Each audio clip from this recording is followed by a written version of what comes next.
I've read so much actually before the show, so I'm interested to see what people are going to call in and what angle they're going to go down. I even read a United fan on Twitter saying that I don't know what people are moaning about. We were the better team. We actually created more chances than them. We just made 2 mistakes. I was like, oh my God, there is losing and disappointment, and then there is delusionment. Even if that is a word, I just think that Manchester City, the most impressive thing about Man City is I don't think they got out of first gear. I don't think they had to, but 11 players working really hard for 90 minutes compared to Manchester United, who I think some players just didn't put a shift in today, and I don't get that. So the fans will feel that this game is about stopping Manchester City winning a treble, which I think is a very, very important thing. But I don't think some United players got the memo. I really don't. I think Man City got the memo. I think they really did. And they deserve to win today. So I don't think there's any excuses there. I think United are a long way off. And I would question just how long and how far Manchester United are off. Ralph Rangnick said at the end of last season, United need open heart surgery. Will we get that? I mean, look at I actually think what Erik ten Hag has done has been remarkable this season. And as much as I think he did make mistakes today, I think you also need to have a bit of a reality bite. It's not his fault that Man City are ready to go for that treble. Like what has he done this season? 3rd place, Carabao Cup win, FA Cup final. He's been given 5 players, 2 of which were injured today. Malasia's more of a squad player. So he's basically working with Casemiro and Eriksen and the squad that he inherited. And I don't think it's a surprise that we're a long way off City. I just would have expected more from some of our players today. Also, look, there is transfer talk. Some Man United fans are saying De Gea's got to go. I have a unique and it seems minority spin on this. I don't think he's at fault for either goal. Even Roy Keane's come out and said he's at fault for the second goal. I think he has to wait until that passes Varane before he can react. If he makes that save, it's a world-class save. It's one of those. If it goes in, it's a mistake. I mean, surely there's somewhere in between a world-class save and a mistake. I don't know. Mason Mount coming to Manchester United. Would a player like Mason Mount make a big difference to Manchester United? I think from the way that Eriksen played today, I think maybe he will. But I want to get into some of your calls, and we've got Joe, who is our first caller of the evening, Manchester United fan, wants to talk about David De Gea. This will be interesting. Go on then, Joe. The floor is yours. You're right, Mark. Basically, with David De Gea, was it a couple of years ago where he had a contract extension, I think it was?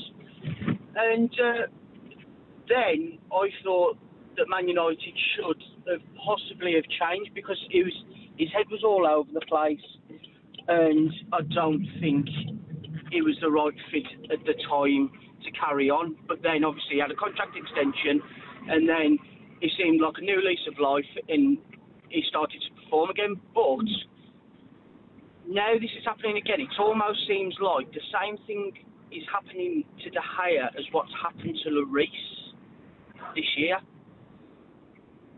I'll tell you what, though, the problem I have, Joe, is he's just won the Golden Glove. I mean, I do think that there is a case to be said that David De Gea needs to improve on his distribution.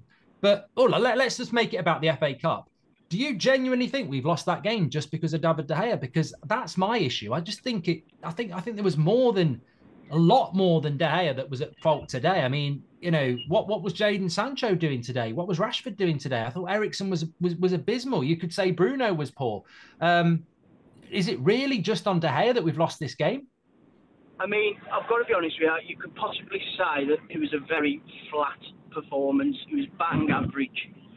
I mean, what you've got to sum up is that you've got, obviously, the next transfer window coming up now. I thought, 7 players were very, very average at best.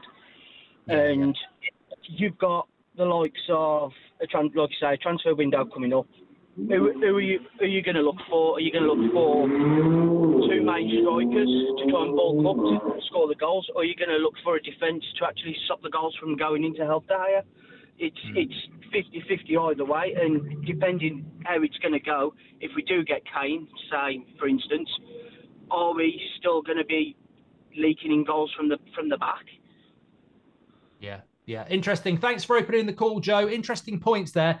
What I would say is, I actually said this after the game. I think that the headlines will be not marking Gundogan. I mean, that first goal is going to give me nightmares tonight. The second goal, typical United coming out in the second half asleep. Not marking a player of Gundogan's quality is criminal, absolutely criminal. But you know what? Although that will get the headlines, you tell you what else was criminal. It was a big shock when Pep Guardiola put Ortega in goal over Ederson. I could have played in goal today. I can't remember anything he had to do other than pick the ball out of the back of the net for the penalty. Ortega had nothing to do. Our front four for a Manchester United attack was toothless. And when you're bringing in Wout Weghorst with, I saw a United fan on Twitter say, when Weghorst came on, it was like having a man sent off. That's how much of an impact you're expecting. That game felt over after 20 minutes, with 20 minutes to go. Joe and Sam are on the way back. They've sent a text in. We were at the game and have to say, Jadon Sancho and Marcus Rashford need to hang their heads in shame.